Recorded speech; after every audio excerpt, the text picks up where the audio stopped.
Hey guys, it's Courtney with a Highly Sensitive Badass, and I have been really absent for a while from both YouTube, from my blog, from Facebook, and I wrote a blog post yesterday about it. I sent it to my newsletter list, and I posted it on my website, and I just wanted to make a video version of it for those of you who aren't readers, because I know there's some out there who prefer video. And by the way, if you aren't on my newsletter list, you can just join and download my free ebook on my website, thehighlysensitiveBadass.com. And there's a lot of good information in there, but I just wanted to kind of get back out there and connect with you guys because I went very internal over the last month and a half, 2 months I guess, and it explains a little bit in the blog post about what was going on with me, but I wanted to share it here with you as well as offer just some tips about what I was doing to kind of get myself through my funk. And so I know a lot of you have already seen my video about the fact that I've experienced some depression and anxiety through my life, and my depression really seems to be winter based. And seasonally, I tend to, like this weather right now, I'm like so happy because I am more of a summer girl. I like the heat, I like the sun, and I don't do well in cold, cloudy, gloomy weather. So when the winter comes around, I actually seem to do really well through the holidays, but I really honestly never know when to expect and what to expect because it seems to be different every year. Some years are great and I cruise through without any real issues, and then there are the occasional times where it hits me pretty hard. And so this past winter I was doing pretty great. I definitely cope through the winter. I go into a bit of a funk, like I'm not what I feel as my kind of normal self is pretty upbeat and happy and positive and sort of how I feel now. But when when the winter kind of creeps in, I just sort of notice a little less energy. It's more of like a inward cycle, which is actually really normal for a lot of people to go through that. They sort of hibernate when winter comes around, and that can be incredibly normal experience. People may not socialize quite as much, go out as much.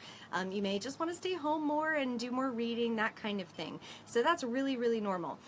So for me, I tend to go into that a bit more, and I know that I tend to use food as a coping mechanism, as something to medicate me, because I don't take medication currently. I have taken medication in the past, but I actually have been off medication for a number of years now because I really worked on my self-care. But what happened this winter was that my self-care just wasn't as good as it has been in the past. So that was, I'm sure, part of the contributing factor to what happened in March and April. But I was eating more and exercising less and still doing pretty well and taking care of myself pretty well, but just not as well as I have in the past. And I actually made it through winter, and I had this mentality like, okay, winter's over, spring is here. So when March came around, I went into a bit of a mindset of celebration, like, yay, I put my light box away, which is what I use in the winter. I put that away in March, and I just started assuming that like I was gonna come out of my moderate funk and, you know, be like this, like I feel today. And that did not happen at all. I had, March was just really not great. I was emotional a lot, feeling really sensitive a lot. And then April came around and I just went, I just kind of took a nose turn. Even though some amazing things happened, I went to LA, I met my new niece, and so I got to be with my family, and that was amazing. But I just was not feeling great.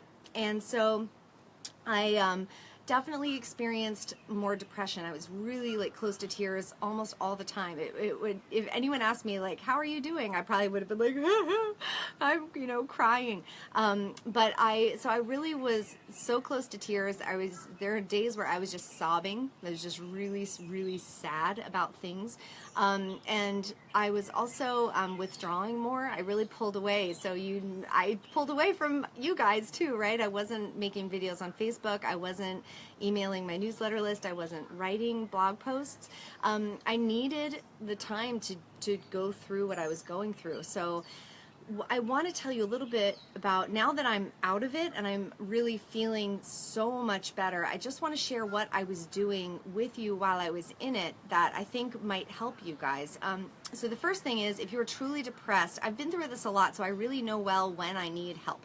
And luckily, I haven't needed to see a psychiatrist for a while because I've been able to manage, but I know myself well, and I know when I'm not managing, I know what that feels like and when I need to have help. So if you are really depressed, really in the throes of that, and you need help, please see somebody professional who can help you with that, okay? Don't just rely on yourself to get you out of it. So there are things you can do to take care of yourself, and you need to do those things, but if you really need help, I really encourage you to please see somebody who can really help you with that, okay? So, hey Sherelle, I'm doing Facebook, for you watching on YouTube, I'm doing Facebook Live. So Sherelle just joined. Mwah. Hey sweetie. So the first thing I did was I really started to be gentle with myself, because the first thing I did when I noticed it creeping in again, I went into resistance mode because I didn't want to be depressed. I wanted to just keep going. I knew that I would lose motivation for work, all this stuff would happen, and I didn't want that.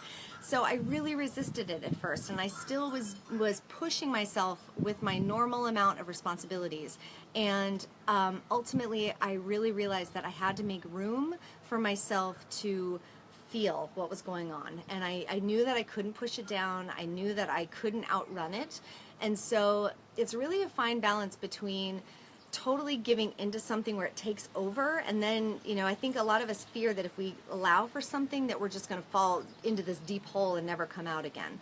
And so but it's a fine line really from doing what you need to do to take care of yourself, to keep yourself at a certain level of just dealing, you know, with everyday life, versus just totally succumbing and falling into the hole and not doing anything to take care of yourself.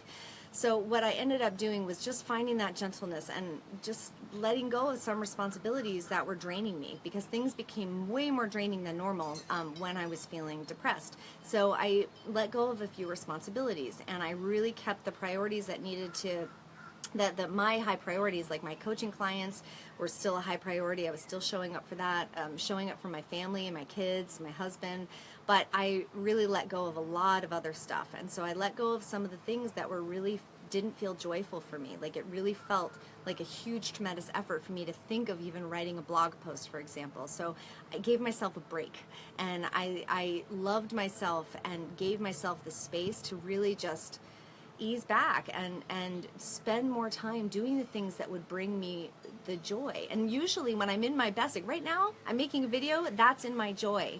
But when I was feeling depressed, it wasn't in my joy for me to make a video. So, you know, things that I just, at that time, was really listening to what was making me feel good and what was making me not feel so good, and I was doing a lot less of those things that weren't making me feel good, and I really increased the things that were making me feel, you know, happier, lighter, whatever would feed me.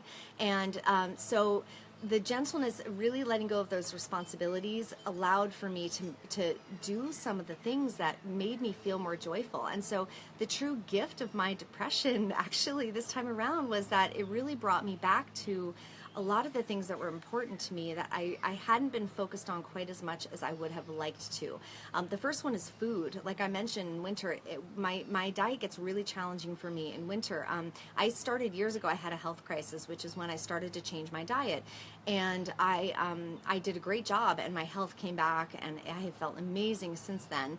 But I've it's far enough away from me now where it's not top of my mind. So my negative eating habits started creeping back in. So I was eating much more sugar, a lot more gluten, a lot more dairy, a lot more of all of those foods that I had really distanced myself from when I was going through my healing from whatever was going on in my body. So those definitely crept back in over the winter. So one of the great things that came out of this was that I really tightened up my eating, and there have been so many links to eating, you know, what we eat and how we feel, right? And depression has been linked in many studies to like a healthy diet can really improve some people's depression. And so I did a cleanse, and I'm still doing it, where I really got rid of all the junk in my diet, and I have been eating really well since the last 3 weeks, I would say. I'm in week 4, and I'm sure that's made a difference because my depression has lifted. I can't 100% say it's because I changed my diet, but my depression has shifted. But then again, the weather is amazing and it's beautiful outside, so who knows what the real reason my depression has lifted. So really the gift was changing my diet. So that's another thing I really focused on, was upgrading my food choices when I was in the middle of the because it's hard the first few days because I was using those foods to feel better. So, the coffee, the sugar, the wine, all those foods made me feel happy, and they were my comfort. And honestly, the first week I took those away was not pretty. So just to warn you, if you do this, it can bring up a lot of stuff because you're losing a coping mechanism. And that was really a hard shift for me that first week. I was like crying every day. It was terrible. But then I felt great the second week.